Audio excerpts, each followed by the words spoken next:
Good evening, everybody. Get started here shortly.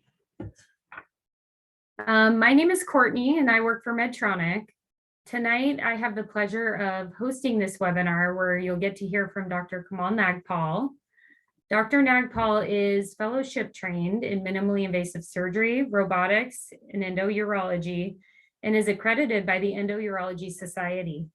His areas of clinical specialty include urinary incontinence and overactive bladder, robotic oncology, minimally invasive surgery, kidney stone disease, and endourology, as well as BPH and enlarged prostate. Dr. Nagpal joined Arizona Urology Specialist back in 2019. He's held numerous leadership and academic appointments, having served as clinical instructor at Tufts University, a clinical research fellow at the Imperial College, where he also got his PhD, clinical fellow at EVMS, a grant reviewer at the Physician Services Incorporation Foundation in Canada, a faculty member in the basic surgical course, and an examiner for medical students at Imperial College London. He's board certified by the American Board of Urology and is also a member of the American Urological Association, the Endourology Society, and the American Medical Association. So quite the resume there.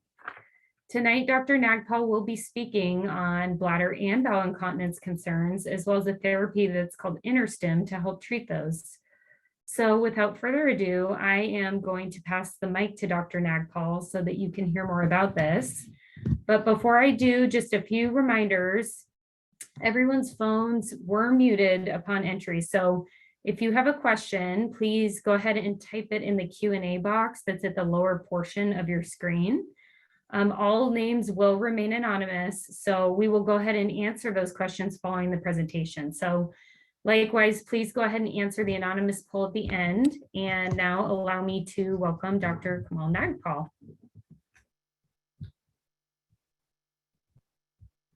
Good evening, everybody. Thank you very much for joining. So today we will discuss about overactive bladder and urinary incontinence.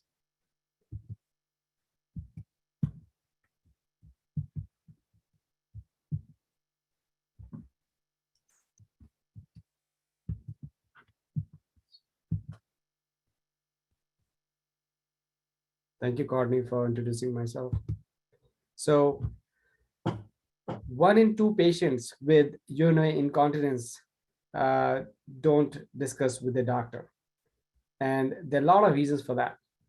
Many of you might be having these thoughts, feeling concerned, exhausted, and overwhelmed, but too embarrassed to talk about it.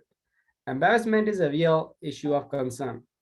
Too often, it prevents people from getting the help they need. And we are here to change that. A life without limits is possible, and we are here to help you learn how. So today I will be going through these various topics. 1, understanding the bladder control. How does the bladder works? Some of the problems that can occur. The pathways, which we'll be talking about, the treatment options, and discuss about the various treatment options, including this InterStim. Medtronic bladder control therapy covers 2 proven effective options. And then at the end, we'll be answering some questions. So you're not alone in this. Overactive bladder and fecal incontinence are extremely common.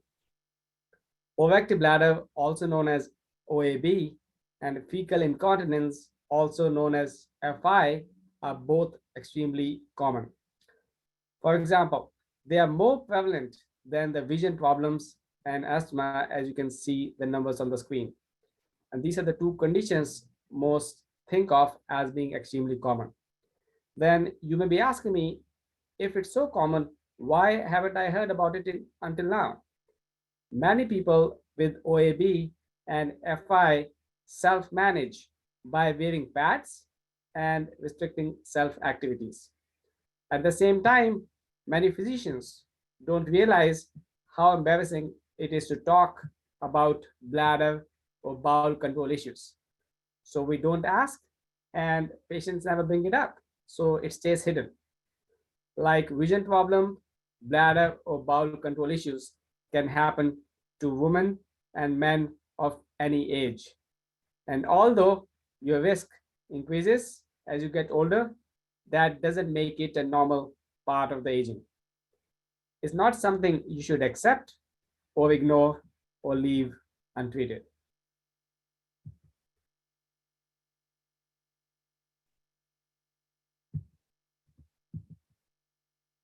It is really important to note that incontinence is not a normal part of aging or something you just have to live with. It's a serious health issue. I'm sure these descriptions here will sound very familiar to you. Bottom line is, OAB and FI can be very embarrassing conditions, and they can have a significant impact on your quality of life. It may prevent you from going places or doing things that you like, fearful of an accident, always looking for your next restroom, making frequent trips to the restroom throughout the day. If that's the case, you need to listen to your body.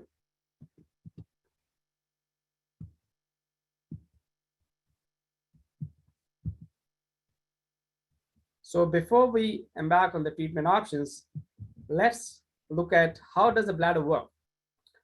To understand what your body is saying, it's important to know that communication is critical to how the bladder works. Bladder functions involves the coordination of the brain and the muscle through our nerve signals. As your bladder fills with urine, the nerves tells your brain that it needs to be emptied. Research suggests that bladder control problems are linked to poor bladder-brain communication, as you can see in this picture. How does a bowel control works? It's the same principle as for the bladder. Bowel and bladder communication is just as essential for bowel control. Bowel function also involves the coordination of the brain and muscles through our nerve signals. The digestive system works by moving the food through the intestine, which usually takes 1 to 3 days. Muscular contractions squeeze the food through different sections, and each section is separated by the band of muscles or sphincters, which act like valves. As the rectum fills with the waste, your nerves tells your brain that it needs to be emptied, and then your brain tells the anal sphincter to relax, so that can happen in a social appropriate environment. Keep this bladder and bowel brain communication points in mind for now, so that when we will talk about the various treatment, then it will make some sense. So what causes incontinence? Where do the communication problems come from? There are many potential causes. Some are as simple as what we eat and drink every day, like having coffee, soda. They can also cause some incontinence. Some medications that can also lead to some incontinence, reduced physical mobility, and some events like childbirth and health condition can also worsen or may cause a new urinary incontinence. So the 3 common bladder control problems in general are: 1, stress incontinence; 2nd, urinary retention; and 3rd, overactive bladder. Let's take a closer look at each of them. Stress incontinence. This relates more to the familiar physical activities. This normally occurs when there is an increased pressure on the bladder as a result of cough or sneeze, or with activity such as lifting, resulting in sudden loss of urine. Stress incontinence is typically due to weakened or damaged pelvic floor muscles. This type of incontinence typically requires surgical erection if it is not treated with pelvic physical therapy. Urinary retention. This can be a really frustrating problem as well. It mainly happens when either there is a blockage in your pee channel or your bladder is not able to squeeze. In that case, sometimes you may need a catheter as well. Overactive bladder, which is the main stem of this talk. OAB is defined by the following symptoms: frequency, nocturia, urgency with urge incontinence. So frequency means frequent trips to the bathroom as well as constant urge to urinate. And when the urgency is so severe that it can also lead to incontinence. And this is called urge incontinence, which is basically a sudden urge to go to the bathroom and leading to actual loss of urine. If you have OAB, you may also have a variety of overlapping symptoms. So either you can only have frequency or urgency, or all the symptoms can happen together as well. It's our job to work through these symptoms to help you find a therapy that fits your needs. Chronic fecal incontinence. Most of the time, bowel incontinence only happens during a bout of diarrhea. But chronic FI is different. It is a recurrent condition, meaning it doesn't go away. People with chronic FI may be unable to resist the urge to defecate, which happens so suddenly that it is difficult to reach the bathroom in time. This is called urge incontinence. There is another type of FI that happens when people are not aware they need to defecate. They can't feel it in the normal way, which is called passive incontinence. FI may also be accompanied by other bowel problems such as diarrhea, constipation, gas, and bloating. The good news is these conditions which I just mentioned, they're all treatable conditions. And right now we'll be focusing on OAB and FI, which is overactive bladder and fecal incontinence. The treatment pathways for overactive bladder and fecal incontinence are similar. There are a number of steps involved in finding the best treatment for you. There are some conservative treatments, which is shown on the left, like lifestyle changes, dietary changes, and advanced therapy, which are on the right. We will look at each of them in next few slides. Lifestyle changes. The first thing to try is often simple behavioral or lifestyle changes. In other words, certain behaviors that you can use to help your situation. It might just mean a very small change: what you eat, what you drink, decreasing your caffeine intake, adjusting your fiber intake, or just getting some more exercise. Pelvic floor strengthening. It's important and can be done by repeatedly contracting and relaxing the muscles of pelvic floor, also known as Kegel's exercises. It might involve bladder or bowel retraining, such as delaying going to the bathroom or sticking to a schedule. For FI, it might involve physical therapy, exercise to strengthen the sphincter and your pelvic floor muscles.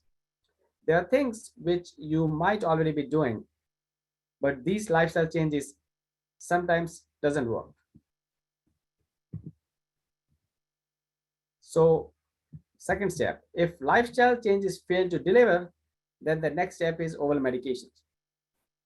These are anticholinergics for the bladder and bowel control. These medications work on the muscles and not on the nerves. They can help control the symptoms, but they have some drawbacks, as you can see in the slides. They can cause dry mouth, they can cause blurry vision, and sometimes constipation. Side effects can be unpleasant. And moreover, sometimes the medication don't work as well, which is why in one survey, 72% of the people said they stopped their medications for bladder control after 6 months. For some patients, OAB medication can also cause some confusion and memory loss. In fact, a recent large study funded by the National Institute of Aging and published in Journal of American Medical Association, JAMA, has shown that elderly people taking anticholinergics are at a greater risk for developing dementia. Advanced therapies. So if the conservative treatments don't work for you, the third step is advanced therapies for both bladder and bowel control. And the main one in this is a Medtronic interchange system. So there are basically three treatments in the advanced treatments. One of them is Botox. Botox is the same Botox which people use for the facial aesthetics. Injected medications treat OAB temporarily and require multiple ongoing office visits. So just like oral medications, Botox also focus on the bladder muscles, not the nerves. Medicine, which is Botox, is injected directly into the bladder muscle to paralyze it, which is why this treatment does not address the bladder and brain communication pathway, which we discussed earlier. If you use the injection, you may have a little bit risk of UTI, and sometimes some people end up catheterizing themselves as well because the bladder becomes too lazy to function. And these injections also typically are only as effective as oral medications. And you have to remember that it needs to be repeated every 3 to 6 months, depending on the patients. And in one survey, they have seen that why so many people quit after just 2 treatments. Next one, which we'll talk about, is PTNM. PTNM is percutaneous tibial nerve modulator or stimulator. So how it works is, as you can see in this diagram, there is a small needle which we stimulate the tibial nerve. It's like acupuncture, where this stimulation is done on the tibial nerve, which is located just above the ankle. And the goal is to restore the bladder function, achieving a measurable reduction in your symptoms. Each treatment in PTNS lasts for 30 minutes and takes place in one of our offices. And normally we start with the 12 weekly sessions. And then if that is successful, then we move on to the monthly maintenance session. The last one and the main one is sacral neuromodulation system, also called as SNM. It is also called as InterStim, and this therapy gets the name SNM because it provides relief and restores the bladder function by gently stimulating the sacral nerves. Medtronic bladder control therapy delivered by the InterStim system uses a gentle nerve stimulation to correct the bladder brain communication pathway and restore the bladder function.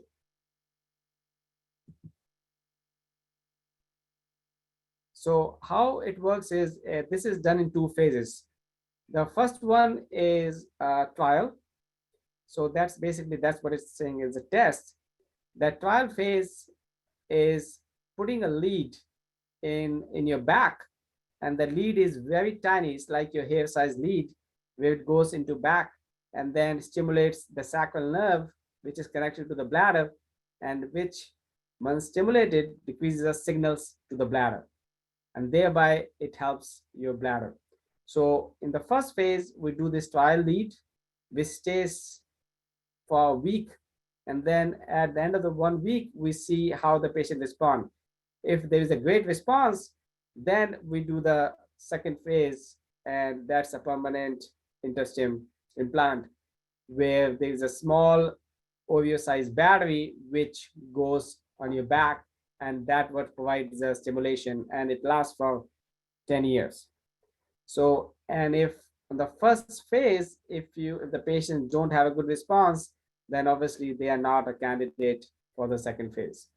So in a way, it's a very good way to test whether you will be benefiting from this treatment or not. So in that way, this is very unique compared to other treatments we have. And as you can see by these numbers, 89% of the people using Medtronic bowel control therapy experience long-term success. And 76% of the people achieved bladder control, and compared to only 49% for medications. And as you can see as well, that this therapy is not new. It may appear new to all of you, but it has been there since 1997. So it has been well-proven therapy, achieving a long-lasting, durable results. So you may be a very good candidate for this therapy, and that's where we are here to help you to see which stage we are at. And the first step, obviously, when you will come is to diagnose you with these symptoms and give you the therapies, various options, and depending on that, what is right for each patient.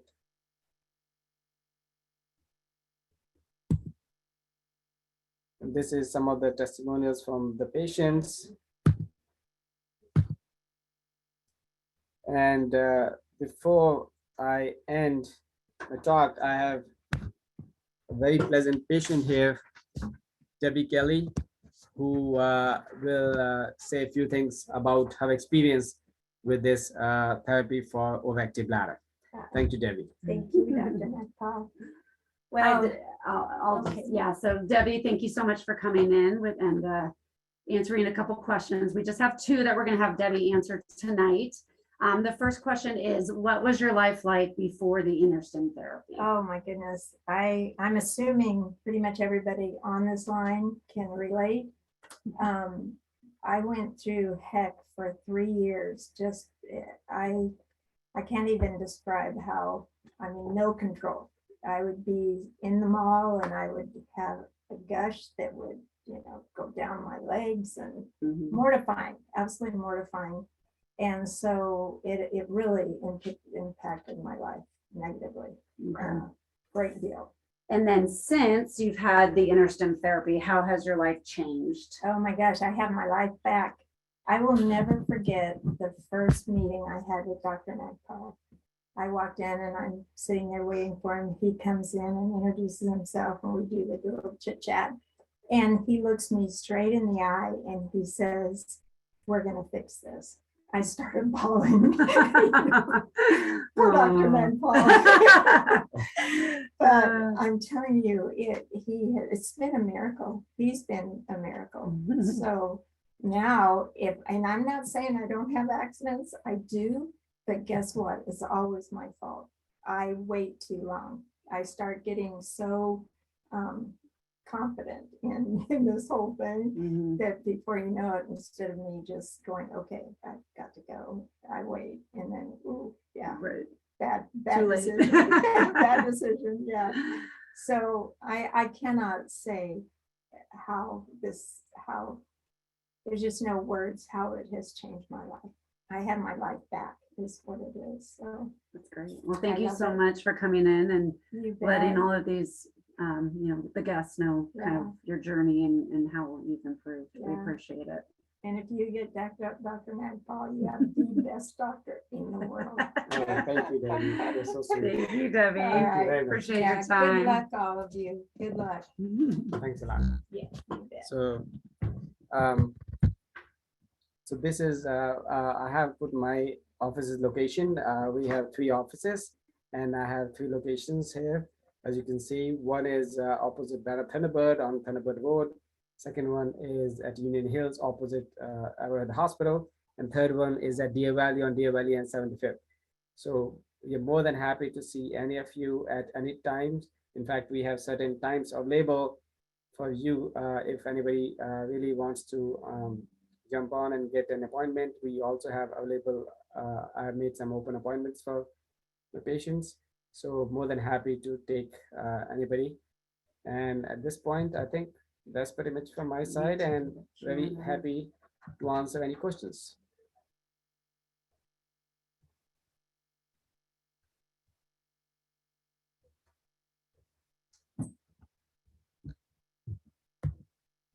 There you go. So one question is, how bad is it to get up 2 times a night is this really bad for my rest and health? So it depends. So this is all quality of life issues. So 2 times of a night is not as bad, and depends on how much you're drinking and how much you're taking in. But 2 times a night, it depends on if it's not bothering your sleep and you're okay with that, it's not bad. But if you think that it's bothering your sleep, then no. Ideally, depending on the age of the patient, I would say 0 to 1 is better. 2 times, if it's bothering you, yes, but it is not like it will affect your bladder. So it's not bad for your health as such, but if it's affecting quality of life, then yes, you should seek some advice. Second question is, so the therapy lasts for 10 years? Yes. So therapy basically is mainly the battery. So we put that lead on that nerve and then the battery which provides the signals. So the battery lasts for 10 years. That's what it is. And at the end of 10 years, we have to change the battery. So it can, yeah, so that's approximate time for that. The next question is, would you say usually the patient have the flooding that Debbie has? I don't have that much flooding. So that's again a great question. Again, it depends on the patients. If the patients, everybody's very different. So it can be flooding or it can be very small as well. But as far as the patients are bothered about it, they come and seek the treatment. And even it doesn't have to be flooding, but if you can't go out and if you have to wear pads, then for some patients that's a problem as well. So everybody's totally different, and this therapy is available for everybody, for minimum leaking to flooding to going 10 times in the night. So it's for everybody. So even you don't have flooding, this is a good option for you. The next question is, can I try the test for 5 days if I've already tried medication? Absolutely. So you can definitely try the test for 5 days, and that's the beauty about this procedure, that if you try the test and if it works for you, and you will tell me, like Debbie told me, Dr. Nagpal, it was awesome. So then we go to the second step. So you will tell me, and my decision will be based on what you tell me after I do the test.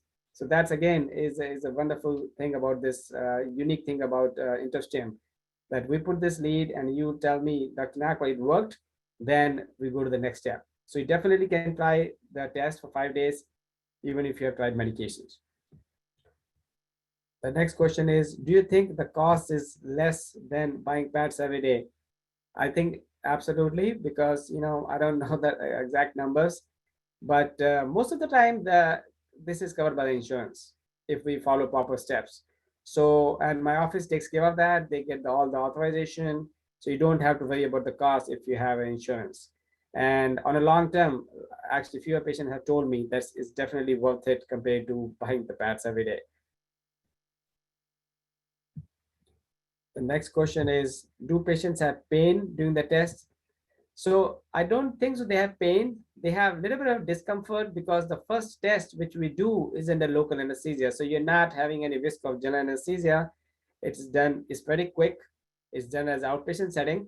So you are quick in and out. And I give a numbing medication before we start the case. And that numbing medication takes care of the pain. So no pain during the test. You may feel a little bit of discomfort because you're still awake. That's the only thing, but no pain.